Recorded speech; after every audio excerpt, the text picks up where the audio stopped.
This house is really tough. My parents are both bedridden and my older brother uses a wheelchair. Shay, keep your voice down, they might hear you. But I need to say it out loud. Imagine being in my shoes. I come home tired from work every day, only to find a house full of sick people. It's really sad. Lately, when my husband gets home, he starts complaining right away.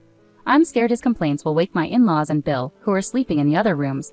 But Brian, you just lie down and ask about dinner and a shower. You never check on your family. I've been saying this. I'm exhausted from work and can't handle everything alone. If you won't help, you can't complain. Wait, are you misunderstanding something here? Misunderstand what? Taking care of the house is your job, isn't it? Who do you think pays the bills here? Don't act like you're better than me. You couldn't survive without me. My name is Rachel and I'm 32 years old. I've been married for 6 years. I lost my parents in a car accident when I was in elementary school and grew up in foster care until I finished high school.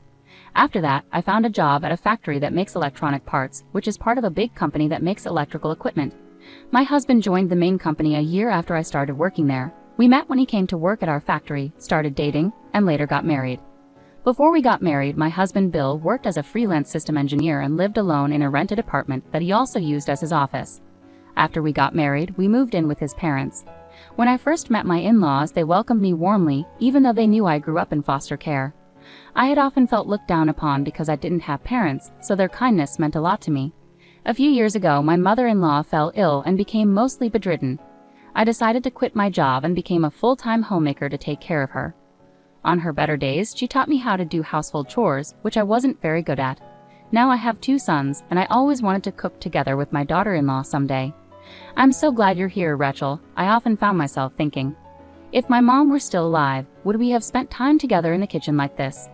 Sometimes when I made a mistake while cooking, my husband would criticize me, but my in-laws would eat quietly without complaining. She put a lot of effort into it, so just eat quietly instead of complaining. My father-in-law would scold my husband. Bill visited us only once a month, but he always had a smile on his face. He would bring sweets from famous shops and share them with me. He was always considerate and kind, like a real brother. Being part of their family made me truly happy.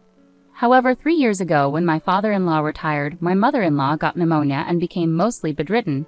She had been looking forward to traveling with her husband after his retirement, so it was devastating for her. I did everything I could to cheer her up. My father-in-law, now retired, took an active role in caring for her. Bill also came over to help out, and slowly but surely, her smile returned. The next year, my father-in-law also fell ill. He spent about 2 months in the hospital, and like my mother-in-law, became mostly bedridden. Surprisingly, my husband didn't visit him in the hospital, but Bill visited often and helped care for him, which was a huge relief. Taking care of his father without complaint is only natural, Bill would say to me. On the other hand, my husband hasn't been helping with my mother-in-law's care at all, not even when I'm at the hospital. I have a job, you know. It's not like John's laid-back situation where he can stay at home, my husband argues. It frustrates me, but with John's help, we managed while my father-in-law was in the hospital. Now, though, we have to take care of both of them. I thought it was normal to care for my in-laws, but it's disappointing that my husband isn't cooperative at all. Hey, could you pitch in a bit on your days off? I asked him. I think it would make your mom and dad happy. I don't have time for that, he replied. John doesn't even live here, but he always comes to help out. Why don't you do anything when you live here? That's because he doesn't live here. Be grateful I'm even staying here, my husband retorted. As time passed, my husband's language grew even harsher. I never realized he could be so hurtful, and my disappointment only deepened. John's visits to check on his parents and help with shopping and chores were a huge relief. I was starting to adjust to this routine, hoping we could make it work. But then John had a car accident and suffered a severe spinal injury. Now he's in a wheelchair. Why does everything bad keep happening? I lamented, feeling very upset. With John now in a wheelchair, he had to move back in with his parents. Another mouth to feed, great. Is this your fault? What are you talking about? Ever since I married you, it's been one disaster after another. Are you some kind of jinx? My husband exclaimed. His words made me wonder if there was some truth to it. Maybe I was bringing bad luck to everyone around me. Should I just disappear? But if I left, what would happen to my in-laws and John? I couldn't imagine my husband taking care of all 3 of them. Since John moved back in, my husband rarely came home. He spent long hours at work, had business dinners, played golf, or went out with friends on his days off. John is adjusting to life in a wheelchair and can manage some things on his own, but not everything. He's still the same kind-hearted person he was before the accident. Sometimes I wonder if he and my husband are really brothers. My in-laws and John have been hurt by how my husband treats me. They've even said I could leave him if I wanted to, but I just couldn't bring myself to do it. Then one night, my husband came home drunk and brought a woman with him. "Hey, I'm home. This is my maid," my husband slurred, introducing the woman. "Come on, she must be your wife. She actually looks like a maid though." "Who are you?" "I'm Brian's girlfriend. He said he wanted to show me what his wife looks like, so here I am." "I didn't expect such an old lady though," the woman said arrogantly. "What's your problem coming to my house? Chill out. I brought Brian home because he's drunk. You could at least thank me," my husband slurred in response. "Don't act so superior, maid," he added before passing out. "Don't sleep here, Brian," she said, trying to wake him up. "Oh well, I can't help it. I'll leave him to you," she shrugged and left. I was on the verge of tears, staring at my drunken husband snoring in the hallway. I wish I were just a maid. At least then I wouldn't feel so embarrassed. I could keep things professional. The next morning, I confronted my husband about bringing a woman home. "What's the big deal?" "I'm hungover this early in the morning, you know." "The woman who came back with you yesterday said she was your girlfriend." "She said that, huh? Is it true?" "Yeah, it is," my husband smirked, showing no remorse. I felt my heart grow cold as he admitted his affair so casually. "So you've been cheating?" "Well, I guess you could say that, but you're not even a woman to me anymore." "What do you mean? Why do you think I married you?" "I thought you would make a good maid. My mother was often sick and I needed someone to take care of her when necessary. That's why I married you, plain and simple." "I don't understand." "A woman without a family won't complain, no matter how I treat her. You have nowhere else to go, so you have to stay here." "Well, I didn't expect my father and brother would also need care. But whether it's one person or three, it's all the same." As my husband laughed and joked about it, I felt my strength draining away. Had he always seen me this way?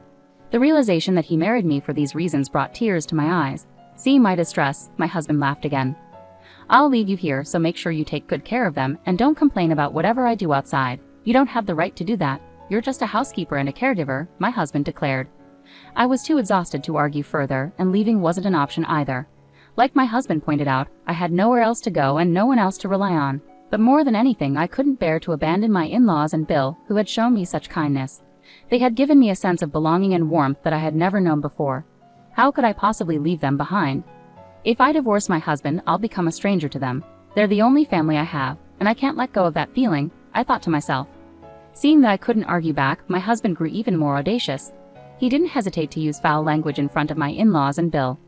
"I'm so unlucky, burdened by these three. I need to blow off some steam or I can't take it anymore," he complained. From my perspective, he wasn't doing anything to help around the house or with caregiving. Instead, he did as he pleased, including having affairs. It seemed like he was enjoying himself while I struggled. "Oh well, I'm taking my paid leave next month and going on a trip." "A trip to Hawaii with my girlfriend," my husband announced. "What? So it's a vacation with your girlfriend while I handle everything at home?" I responded incredulously. "You're technically my wife, but you're not my main woman. You're just a caregiver, so this isn't an affair trip." "It's a trip with my main woman," he explained casually. I was left speechless by his brazen declaration. There was no use arguing with him anymore, and honestly, I didn't have the energy to argue or even feel angry anymore. I see. Do as you wish," I replied quietly. His announcement about going on a trip with his girlfriend didn't stir a hint of jealousy in me. It made me realize once again that I had no feelings left for my husband. The only reason I stayed was for my in-laws and Bill. I couldn't bear to leave them behind. That was all that mattered to me. My husband proudly shared his plans for a trip with his mistress with his family. But my in-laws and Bill looked at him with cold eyes. So the following month, my husband left on his affair trip, full of excitement. "You take care of the three of them without any trouble. That's all you're good for," he told me before leaving. Instead of feeling angry, I felt relieved that I wouldn't have to listen to his sarcastic remarks for at least a week. That night, I enjoyed a peaceful evening, and my in-laws and Bill seemed a bit happier. And then I slept well. The next morning, I woke up late and rushed downstairs. Oh no, I overslept. You must all be hungry. But when I rushed into the living room, I was stunned by what I saw. It felt surreal, as if I were still dreaming. Was this real? I had seen this scene so many times in my dreams. "What's the matter, Rachel? You look like you've seen a ghost," Mama said with a smile. "I think I need to wake up properly," I mumbled, turning to go back to my bedroom. "You're definitely awake, Rachel. This isn't a dream. We're in the middle of a strategy meeting," Mama reassured me. In the living room, there was a whiteboard set up, and Bill was standing in front of it, writing something. The board read, "Escape Plan." I couldn't believe my eyes. Why was Bill standing? Where was his wheelchair? I glanced around and noticed it folded up in a corner of the hallway. "Come on, Rachel. Don't just stand there. Come sit at the table," Mama urged me. Isn't this a dream? I asked, still trying to grasp the reality of the situation. Well, shall we execute the plan? Phil said with a mischievous smile, standing up. Mama also rose from her seat, ready to follow him. I nearly collapsed seeing the three of them, who were supposed to be frail and bedridden, standing before me. And then a whirlwind week unfolded. When my husband returned from his trip, he called with an excited voice. I'm at the airport now, heading home with my girlfriend. Have dinner ready. She'll be living with us from now on. Don't worry, you'll stay right here, taking care of us, playing the role of a housemaid for both me and her. Oh, I see. Do as you wish, I replied quietly. Then you're a pitiful woman, you know. You can't even complain when your husband brings another woman home. You have nowhere else to go, no family to rely on. You're stuck clinging on to me. Anyway, keep on serving me, he taunted. He seemed to be reveling in his own satisfaction, pleased that everything was going according to his plan. I remained silent. An hour later, I received a frantic call from him, a stark contrast from his earlier tone. What? What's going on? What do you mean there's a stranger in our house? Oh, they must have moved in, I replied calmly. Who are they? What are you talking about? Well, it's a rental property, isn't it? Once we moved out, it's rented to someone else. The real estate agent said he appreciated how well we kept the place clean, my husband explained. What do you mean, we moved out? Our home was a rented single-family house we moved into when we got married. It was meant for us and my in-laws, with Phil covering the rent, I clarified. Indeed, most of our living expenses were covered by Phil. Initially, my husband contributed to utilities and other costs. However, as my mother-in-law and Phil's health declined, he started withholding his contributions, arguing that his presence alone was enough support. Bill had reservations about his brother's behavior but didn't feel he could say much after moving out. Then he had a traffic accident that left him partially paralyzed initially. He believed it would be a permanent condition but began recovering surprisingly quickly, though it seemed temporary. This prompted him to move back in with his parents. Despite my in-laws actually improving in health, Bill and Mama pretended to still be frail to deceive my husband. They started planning to leave the house, with Bill's help being crucial for their scheme. This led him to return home. My in-laws had secretly purchased a retirement home with their savings and retirement funds, preparing for the future. Bill handled all the paperwork while they decided on their move. Upon discovering my husband's trip with his mistress, they decided it was time to put their plan into action. I was completely taken aback when they revealed their plan to me. To make matters better, they had already arranged a place for me to stay, they said. I apologize for keeping this from you as well, Rachel. I thought you might not be able to keep this secret because you're such an honest person. There's no way to thank you enough for everything you've done for us, my in-laws said as they held my hand and smiled. I wish I could spend more time with them, I said tearfully. You have your own life, dear. You don't have to be tied down to us. My parents are in good hands with me around, Rachel. You don't have to worry about a thing. But you know you're always welcome to visit. You mean more to us than a real daughter. We sincerely pray for your happiness. I was so overwhelmed with gratitude and happiness that I couldn't stop crying. When I told my husband about this, he was speechless. He must have turned pale, as he had his eyes on my Phil's retirement funds. He used to tell me to get hold of my Phil's bank card. Now he realized that's not going to happen. Where am I supposed to live? What about my stuff? He demanded. You didn't have much stuff. The furniture and appliances belonged to my Phil. Your parents sold your belongings, including expensive bags and watches, and gave me the money as a down payment for alimony, I explained. Down payment for what? He asked, bewildered. It's alimony for all the verbal abuse you've subjected me to. And I'll also claim additional alimony for your affair, I asserted. What? I'm not paying alimony to a caregiver, he retorted. It doesn't matter what you say. Legally, I was your wife, so I have the right to claim alimony from both you and your mistress, I replied firmly. Well, that settles it, he muttered, defeated. Wait, where are you now? Let's meet and talk, he pleaded. No way. I never want to see your face again, and I'm not telling you where I am, I replied firmly. No way. I'll send the divorce papers and alimony claim to your office, I stated resolutely. After that, he made numerous attempts to contact me, but I blocked him. Despite his reluctance to proceed with the divorce, Bill hired a lawyer, and we managed to finalize it. I received a lump sum payment for alimony. As it turned out, the woman he cheated with was married to his friend, and her furious husband confronted him at his office, exposing everything. This led to my husband losing his job.